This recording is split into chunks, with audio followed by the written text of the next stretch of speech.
Hello and welcome back to Post-Exertional Mayonnaise podcast, a podcast about living with ME or chronic illness, about creativity and making meaning. I guess this mini grief series is really on the subject of making meaning, and we have a number of interviews with people living with chronic illness on the topic of grief, which will be released over the coming weeks as part of this grief series, as well as regular episodes. My conversations have been with different people from all over the world, living with different chronic illnesses and having had different life experiences. You may relate personally to some more than others based on your own journey. However, there are very real and universal themes which run throughout, those of loss of relationships and friendships, of passions and hopes.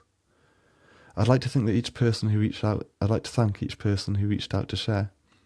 One thing I asked each person was to share some thoughts for others who are grieving through long-term chronic illness. While we don't promote advice giving as such on the podcast, my hope is that these thoughts will be of benefit. The views of those I've spoken to are not necessarily those of myself or Dov or the podcast, but come from the heart of lived experience. Feel free to take these thoughts and absorb them to your own benefit, or otherwise reject them if you don't feel they are helpful to your particular situation. So my first guest is Squiggle, or Rachel. Squiggle is her online gaming avatar, and you'll come to learn a bit more about that as we talk. Hope you benefit from this podcast. So, hello, I'm joined by Squiggle or Rachel, whichever you prefer to be known as. It's great to have you, and thanks for joining us. Yeah, thank you for having me. That's all right. Do you want to tell us a little bit about your kind of chronic illness journey, and then maybe a bit about how grief has played a part in that? Yeah, absolutely. So I got glandular fever when I was 17. So I just started sixth form in the UK, which is the last 2 years of school. And yeah, literally the very first term of school, I got glandular fever in about, I think it was the third week or the fourth week of school, if that. And we didn't realise what it was for a bit. The nurse caught on really quickly and sent off blood tests, but I kept getting sent home, and I was like, I don't even feel ill. Why are they sending me home? This is ridiculous. And then it properly hit. It got going. I was bedbound for a week. My whole throat was yellow. It was awful. I was in so much pain. That then cleared up, and I had a week where I was like, okay, cool, this is great. It was just a gross illness.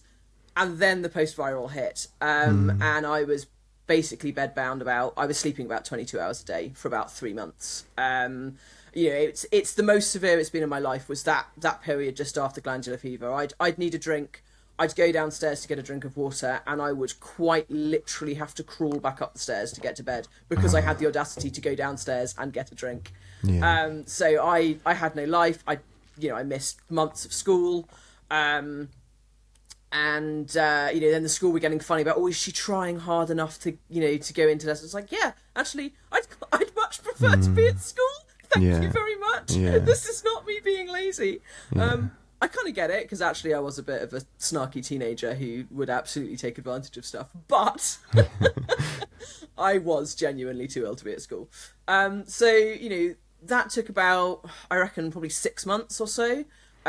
Before I started getting back to me. And I was lucky in some respects, because back then I did basically get back to full health. I had the really bad post-viral fatigue, but then I was back to basically normal, other than, if I get a cold or, a tummy bug or anything like that, I would be ill for a while afterwards. So that would hit the fatigue. And back then I didn't really think about it. It was just, my immune system's a bit worse than everyone else's, so I'm ill longer. And that was as far as it went. I didn't really know back then about CFS and ME. I wasn't aware of it. It was just, my doctor kind of made a passing comment once of, post-viral fatigue can get triggered again when you get ill. So that's what was happening to me. It was just, I get ill, I get a bit more fatigued for a bit because it triggers the post-viral.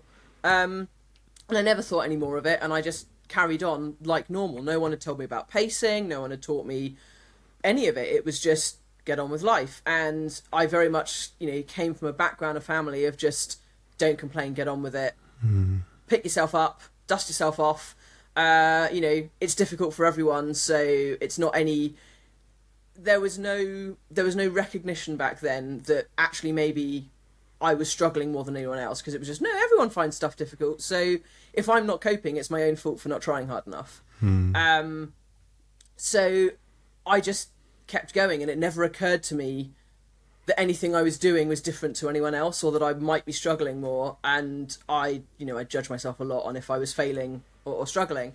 I had headaches start when I was 21, 22, something like that. I've lost count, honestly. It's been long enough now. I have no idea when it was. It was sometime in the past. They started when I had a really bad flu bug, and they just never went. And that's been my life now. I have a permanent headache. It literally never goes. I've reached a point now where I don't notice it unless I think about it, unless it's a bad day, or I get migraines on top. Thank you very much, body. That hurts. That's quite painful, I'll admit. So that started affecting things, caused me some issues during my degree. I did manage to finish it, but there was at least 1 year where I had to get an extension when they first started, because when the headaches first start and don't go, one, it's scary as hell, because you're like, what's wrong with me? You're having MRIs, you're seeing neurologists, and you're like, have I got brain cancer? What's going on? So I was going back through the diagnosis bit then, and like, I think the diagnosis journey of any illness is scary because you what if a lot. When you have an answer, even if that answer doesn't actually help you fix it, you at least have a clear picture of what to expect. So anyway, I was very, very lucky, despite all of that actually for years it was just I'd get ill and I'd be more tired and I had headaches. That was it. That was my lot. So from a CFS ME perspective, actually, I had some very good years. And I was lucky. I was working. I finished my degree. I was working 9 to 5. I got promotions. I made it to manager. So I had a childhood. I didn't have it young enough to miss out on my teenage years. And I had an adulthood with a job and all of that kind of thing. And then at 30... I had a sequence of life events, and we all know CFS ME is triggered by stress. So in a very short 6-month period, I had some managers at work that didn't want me there, and made it very clear. So I was dealing with a lot of problems at work. I split up with my ex-husband, and it went from being amicable to not. Having promised we'd stay friends, and my dad was diagnosed with stage 4 kidney cancer. So I'm sure, as people can imagine, when you kind of get all of that in one go, the stress skyrocketed and my health plummeted. And I kept going with work for about 6 months, and I very much was like, oh, it's depression, oh, it's mental health, that's what my problem is. I just need some antidepressants, and I need to learn how to cope. It was the same.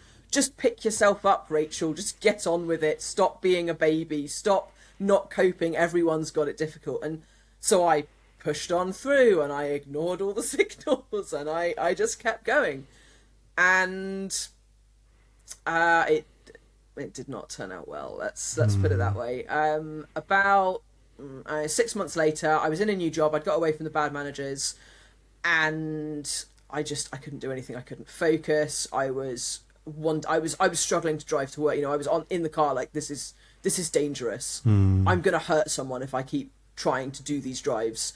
I'm on the motorway, and I feel like I need cocktail sticks to hold my eyes open. And I was like, this is really dangerous. And I'd get to work, and I'd be at my desk, and I'd feel my head just, and you're just like, hey, seriously, I'm supposed to be reading whatever I'm doing, or I'm supposed to be, having meeting with my team, and I can't even focus on what I'm telling them. So I kind of went to the doctor, and I was like, at this point, I had heard of CFS ME. I was lucky that I met a friend online, actually, a gamer friend online, who had CFS ME, and I'd been telling him about all my struggles, and he was like, have you ever talked to anyone about CFS ME? I was like, no, I just had glandular fever when I was little, and I'm fine. He was like, you had glandular fever, you have all the symptoms of CFS it's classic, ME, isn't it? Yeah. have you considered talking to a doctor about getting a diagnosis? And I was like, you might have a point here. So, we then went through all the hoops of, see a doctor, luckily have a doctor that didn't just dismiss it.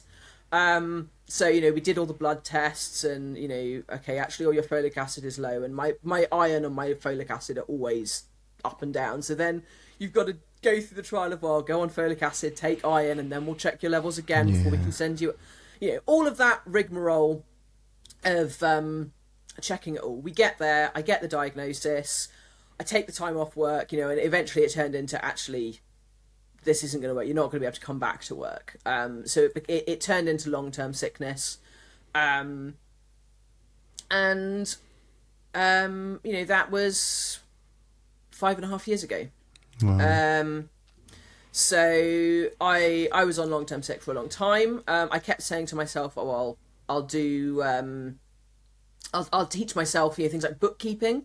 So I can maybe work from home, I can set my own hours, I can work when I'm well, if I'm working at midnight because that's when I feel well, that's fine, because all I've got to do is get the accounts to my client when they're done.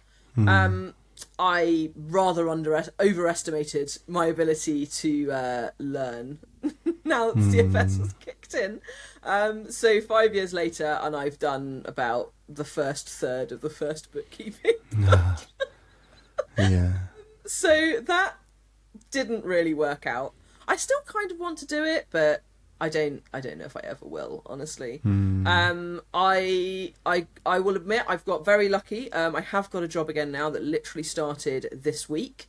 I found a company that didn't hate my kind of gap in employment, that were okay with the fact that I was coming back to work from long-term sick, and that are allowing me to work fully remote. And that was kind of the holy grail of finding a company that hasn't just found out my diagnosis and gone, no, I don't have time for that, and that is letting me work remotely.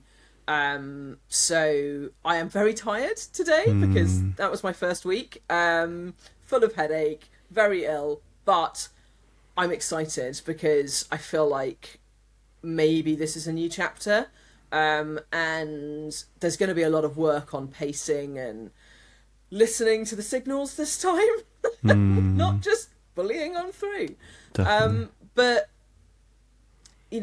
those 5 years of going from being fine to falling off a cliff. I mean, obviously I was going through a lot of other grief with my marriage breaking down and my losing my father.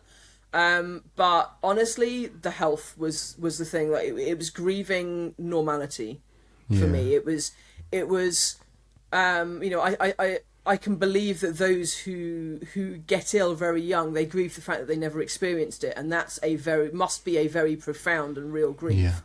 I grieved a thing that I'd had and that I didn't have anymore.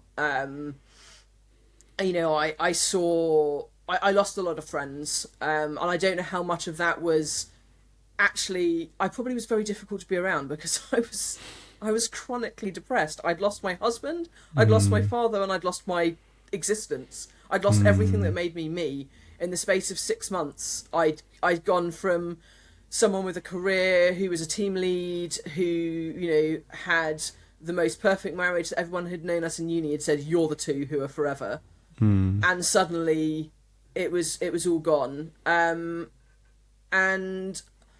there was no light at the end of the tunnel. Normally, when you go through kind of grief and you lose something, you find a way to kind of picture a future. So you lose a parent, and it's devastating. It changes your life, but you still have every day to carry on. The same with a marriage that falls apart. It's awful, but you get on with the day-to-day to cope. That's your coping mechanism with a lot of grief, is actually get on with life. And slowly time, it doesn't remove the pain, but it shrinks. The whole, I'm sure many people have heard the ball in the box theory, that when grief starts, it's the really large ball and there's a button on the side of the box. And every time you even shift the box slightly, the ball is so large, it hits the button and the grief is triggered. And as time goes on, the box stays the same size, the button stays the same size, but the ball gets smaller. Yeah. When it hits the button, the grief hits just as hard. but it stops hitting the button as often, and the smaller the ball gets, the less often the button gets triggered. And I think that's a really, I don't know, I don't remember. I'd love to credit who originally wrote that. I've not heard that, but I like it. Yeah, it's on the internet. It's out there. It is the most beautiful theory of grief, and I use it to process grief a lot. I really appreciate the person who wrote that as a concept. But what I found with CFS is that I didn't have the ability to get on with life. So there was no normality to cling on to. There was nothing. There was nothing. It was just exist and sleep and long for all the things that my friends were doing, and actually, frankly, long for my friends, because they all just kind of couldn't handle how difficult my life was and how unpleasant it was. So they just all kind of ghosted me, basically. I basically withdrew on myself from the real world, and I formed all my relationships online at that point. Like, the large majority, other than a couple of very special people who stuck by me, pretty much all of my friendships now are online. And actually that works really well for me, because it's a lot. I'm not expected to get out the house. I'm not expected to, be dressed or have remembered to be perfectly clean and have nice smelling hair and have put makeup on and be all presentable. It's like, nah, today's a really bad day. I'm not going to wash my hair. And, oh no, this jumper, I dropped some food on it. Well, I'll clean it tomorrow. I'm really glad people can't smell me. When I do these interviews, I'm just like, oh. But that's the thing with CFS and a lot, not just CFS, actually, a lot of chronic illnesses is sometimes you have to choose which daily task is viable. Yeah. And you have to learn to teach yourself that it's okay. And I will admit that has been my most difficult journey. The grief was difficult, and I honestly, I think the people that I met online are the reason that I am as confident and bubbly again now. Because those relationships have given me back a sense of self. So one of the things I do now is I stream on Twitch. That's like my big hobby. And when I'm on Twitch, I don't hide my illness. I don't, if someone asks me about it or is like, oh, why, you're saying you're really tired, why? I'll talk to people about CFSME. I love sharing about it and teaching others. But I can actually, for the most of the time, I can just pretend I'm me. I can be the me inside, because they don't see the rest. So I get like an hour or a couple of hours where I can almost kind of perform being that person I was before, and I get to relive it almost. And that for me has been such an incredible coping mechanism, because I have those few hours where I remember what it was like to be this outgoing, bubbly person in the centre of everything. And then, towards the end of the stream, I run out of steam. I'm like, yeah, guys, we're done. I can't carry on. I can't keep being this bubbly. I'm running out of steam now.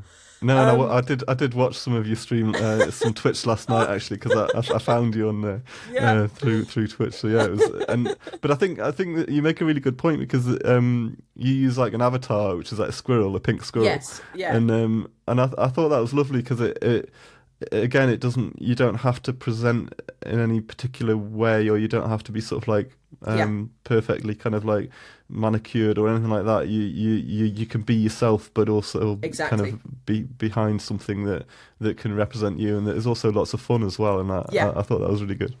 Yeah, no, and it really helps, as you say. I used to use a webcam. I used to use this webcam for streaming 2-3 years ago. And I had a totally separate issue with my chin. I was getting infections there. I had a cyst that kept getting infected. So I was like, well, I don't want to stream with this like egg under my neck. So I did a couple of streams where we just turned the webcam off and I had nothing. And I realised how much more fun I had, because there was no pressure on my appearance. Right. And I realised how much society judges us on appearances, and how difficult that is specifically for CFSME, because people can't see that we're ill, but they can see that we aren't meeting society's standards on appearance, that we're not as, well kept, that we're, that maybe our clothes are creased, or, we didn't notice the little stain on the side of our jumper, or our hair isn't as clean, or we're a little bit stinky today, or we didn't put makeup on because, quite frankly, I don't have the energy to put it on or take it off, and my skin hates me for it, as you can see. And for me, it's very exciting to have this environment where society can't judge me on my appearance. They can only judge me on the person inside. And at the end of the day, with CFSME, we are still there. We're still there on the inside. It's just we don't have the ability to share that person on the outside because we don't have the energy. And I'm sure that changes. People who've got. I'm lucky. I would say my brain fog isn't as bad as some. Like my big symptoms are the headache, the fatigue, the fatigue after doing too much, the physical fatigue, and my temperature regulation's a big one actually, and I get a lot more fatigued if I'm too cold. So I'm actually sat here wrapped up in a blanket, very cozy. Oh, I'm very sorry if you can hear my cat. He is yelling at me. I can't actually. So sorry. Okay, that's good. I've completely lost my train of thought. There we go. There goes the brain fog. We've covered a lot of things that we want to talk about because we sort of like talked about those things that, management and like the theme that's come around an awful lot in my conversations is around like the online community and like how important that is for so many of us. And like I was ill for like 6-7 years back in the 90s with ME, and then I recovered, and then I got ill again about 6 years ago. But back then we didn't have like, it was all, I remember just like the dawn of the internet really, and just getting online for the first time and like having an email address and chat rooms and things like that. But before that it was all like pen pals and things like that. But the isolation was so much greater because, you sort of write a letter and then you wait for a few days for somebody else to write back or whatever. And it's like, whereas now we do have that kind of the instant involvement with people, which is brilliant. I think the internet is a blessing and a curse. Like, it's a blessing that like I will be forever grateful for Discord. Discord is my like social platform. I've got a community there. We've got lots of different chronic illness people. We've got diabetes type 1. We've got my partner who is CFS, fibro, EDS. He's got like a mixing bucket of a whole bunch of rare stuff, so he's a really lucky bean. We've got people with bad knees, mental health things, all sorts. And that's quite nice because you've kind of got that people experiencing the same but also similar, or they just they get it. You've got people who just don't judge. It's a community of people who don't judge, and Discord allowed us to build that community. But on the flip side, I think the curse of the internet is being able to see all the people who aren't ill and what they're up to, and that kind of envy of watching them live their lives, and you're like, oh, I would love to do that. Like, do you know what I miss? Do you know what I want to do? I want to go to a theme park. I want to be able to spend the day at a theme park, and I can't do it because I can't walk that much. I can maybe spend an hour on my feet out of the house before I'm done. So I'm currently saving up for a wheelchair. That's like my thing I'm saving up for, and I'm hopefully going to get, and then I can do day trips again, and I'm so excited to do them. I want to go to a theme park. I want to go to the zoo with my nephew. And I can't wait. It's going to be amazing. That'll be good. Have you got any sort of thoughts for other people? We don't tend to like offer advice on our podcast because it's so subjective and absolutely, and it's so individualized and things like that. And I'm not a doctor, but have you got any thoughts for others who are kind of going through this sort of similar sort of grief process for things that they've lost, or and living with the chronic illness? Because it's it is such an isolating thing, and I think what we're trying to do through the podcast is kind of like make people like create a sense of belonging, like what you've got on Discord as well. So I think I think this podcast is amazing for that, because I think one of the things that really helped me was when I got diagnosed. We did 2 sessions where it was like group sessions where everyone had just been diagnosed, and they were like teaching us about sleep and what is currently medically known about CFS and all that kind of thing. But you were in a room of other people who'd just been diagnosed and who were just learning about it, and you realised it wasn't just you. When everyone was like sharing symptoms, you're like, oh my God, yeah, I get that. Oh, it's not just me. I'm not, So I think that's a huge thing, is give yourself the opportunity to hear others' voices who are going through the same thing, and realise that it's not just you, and that there are people out there who understand how difficult and how lonely and how sad that journey is. Because it is, and it's okay to feel that grief and to process it. You're not wrong or weird for mourning something that you've lost. It's a sense of loss. And I think personally, from my personal experience, I would say if people leave you behind and they can't cope, it is devastating, but also, are they really the right people? Are they the people you thought they were? Are they, if you say, oh, my best friend, my stalwart companion can't handle that I'm always ill and doesn't include me anymore, were they actually your best friend? Or it's okay for friendships to change and to look to build new ones elsewhere, who do accept you and your health as they are. And for me, like, friendships are what helped me restore myself. I do not have the health that I had, and I may never have that again. But it's fine, because I have found a way of living that I can cope with, and that I have most of the things that I want. I have friendship, I have a partner, I am finally going to start earning money again, and the rest, do you know what more do you need than friends around you, and the ability to keep the roof over your head. So that's my thing, is finding the people who could recognise my health and support me even with that, and love me despite my health. Yeah. Well, thanks for sharing. It's been really good to hear your thoughts, and I really appreciate it. Thank you for having me. If you want to send us your Twitch and your Discord details and stuff like that, we can put it in the description, because I think if people want to tap into those communities, then that'll be brilliant for people to be able to do. Absolutely, yeah. No, I'm more than happy to welcome folks, even if they just want to join for a bit to get hold of me and talk to someone, and then they're like, actually, this community isn't for me. Then that's fair enough. It's a community of nerds, so not everyone's a nerd. But it's all right to be one. Yes, exactly. It is all right to be one. No, thanks a lot, and I really, really hope that your new job is manageable for you within the sort of remit of your symptoms and things like that. So, thanks a lot. Thank you. Take care. Cheers. Bye. Bye.